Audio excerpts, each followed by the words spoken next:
जय श्री राधे, जय श्री कृष्णा, राम राम जी। आइए आज हम चर्चा करते हैं श्री शिव महापुराण में जो महर्षि वेदव्यास जी ने लिखा है और सोनकादि ऋषियों को जो सूत जी ने बताया है द्वादश ज्योतिर्लिंगों के बारे में। तो एक एक से उसका विवेचन करेंगे, वर्णन करेंगे।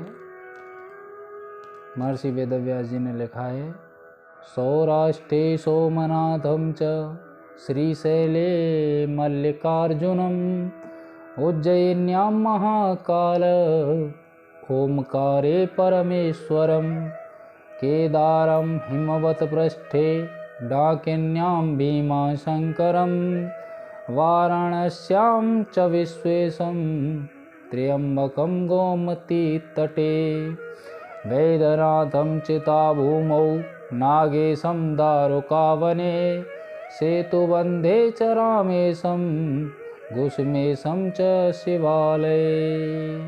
राष्ट्र में भगवान शंकर सोमनाथ के नाम से विद्यमान हैं, विराजमान हैं, प्रकट हैं। और श्रीशैल में मल्लिकार्जुन के नाम से विख्यात हैं। और उज्जैनी में महाकाल, जहाँ पर भगवान शंकर की आपने देखा होगा महाकाल की भस्म आरती होती है, उस रूप में महाकाल के रूप में उज्जैन में प्रतिष्ठा है भगवान शंकर, जहाँ पर कुंभ का मेला भी लगता है। और ओमकार में परमेश्वर के नाम से विद्यमान हैं। और हिमालय पर्वत पर महादेव केदारनाथ नाम से संबोधित हैं, विराजमान हैं।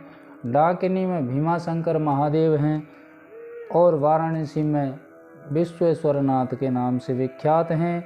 गोमती के तट पर त्र्यंबकेश्वर हैं और चिताभूमि में वैद्यनाथ, दारुकावन में नागेश नाम से विद्यमान हैं और सेतु बंधन में रामेश तथा शिवालय में गुष्मेश नाम के महादेव हैं। तथा भगवान शंकर शिवालय में गुष्मेश नाम से विद्यमान है, विराजमान है।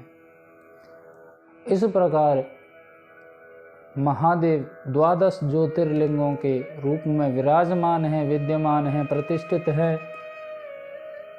हमारी श्री शिव महापुराण की नई नई कथाएं श्रवण करने के लिए हमारे YouTube चैनल छवि भक्ति को ज़्यादा से ज़्यादा सब्सक्राइब करें, लाइक करें और शेयर करें। इसी प्रकार हम आपको नई नई भगवान शंकर की रसमयी कथाओं का श्रवण कराते रहेंगे। जो पुरुष नित्य प्रतिदिन प्रातः उठ करके इन 12 ज्योतिर्लिंगों का नाम स्मरण करता है तो यकीन मानिए शिव पुराण कहती है कि वो सभी पापों से मुक्त हो जाता है। इन 12 नामों का स्मरण करने से, पाठ करने से, और सभी पापों से छूट करके संपूर्ण सिद्धि को प्राप्त करता है। संपूर्ण सिद्धि यानी भगवान शंकर का आशीर्वाद। सोमनाथश्च तेषां वै प्रथमा प्रकीर्तितः। पहला शिवलिंग कौन सा था? सोमनाथ। तो आइए विवेचन करते हैं कि किस प्रकार प्रतिष्ठित हुए और किस कारण से प्रतिष्ठित हुए।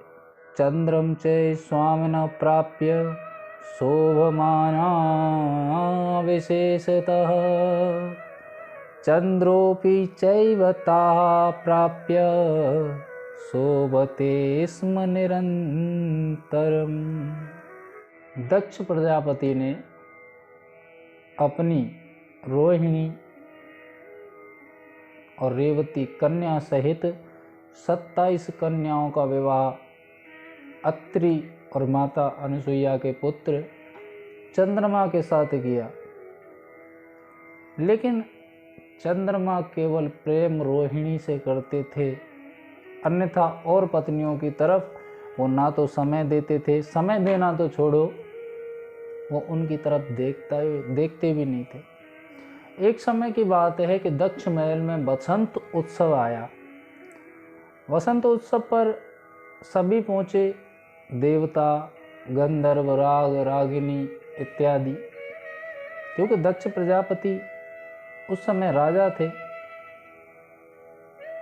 और उनकी प्रजा वहां पर पहुंची।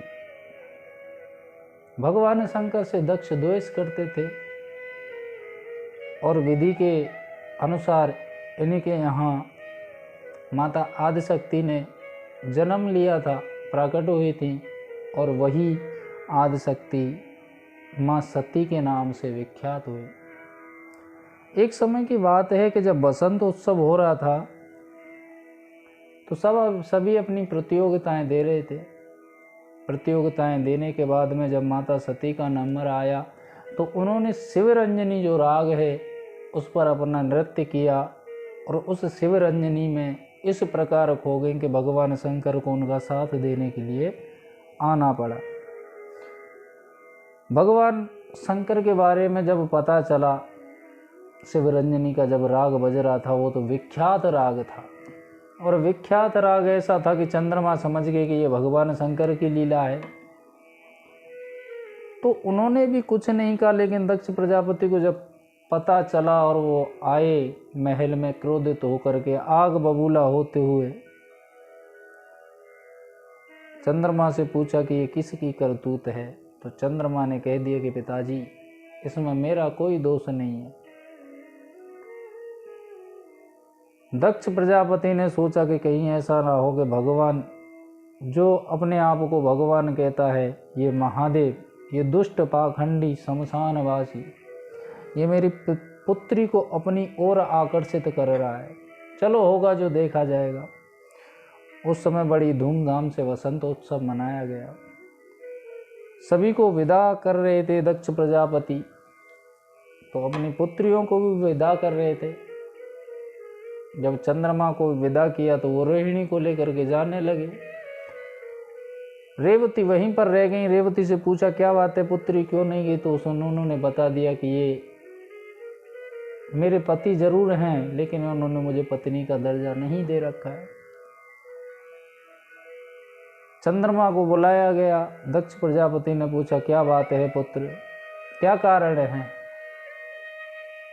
क्या दोष है मेरी पुत्री रेवती में। तो चंद्रमा ने एक ही बात कही कि इसके साथ में विवाह जरूर हुआ है लेकिन मैं केवल प्रेम रोहिणी को ही करता हूँ और रोहिणी को ही करता रहूँगा और इसके अलावा मुझे कोई भी पसंद नहीं है। मुझे जो सबसे प्रिय हैं वो हैं रोहिणी। इसलिए रेवती को मेरे पास चलना ना चलना इससे मुझे कोई फर्क नहीं पड़ता। दक्ष प्रजापति को जब अभिमान बस ये शब्द सुनाई दिए चंद्रमा को तो क्रोधित होकर के श्राप दे दिया कि जा मैं तुझे श्राप देता हूँ, आज से तू क्षीण हो जाएगा। दक्ष प्रजापति ने क्रोधित होकर के श्राप दे दिया कि जा आज से तू क्षीण हो जाएगा। और इधर भगवान शंकर को भी श्राप दिया था शिवरंजनी चलने के ऊपर कि जा मैं तुझे श्राप देता हूँ कि तेरी विश्व में कहीं पर भी पूजा नहीं लगेगी। अब तो बड़ा असमंजस हुआ। माता अनसुईया अत्रि दौड़े दौड़े आए, विलाप करने लगे क्योंकि वो दिन और दिन क्षीण होते चले गए। कहते हैं कैलाश पर शमशान पर पहुंचा दिया गया चंद्रमा को। सती ने जब ये कृत्य देखा तो सती भी बहुत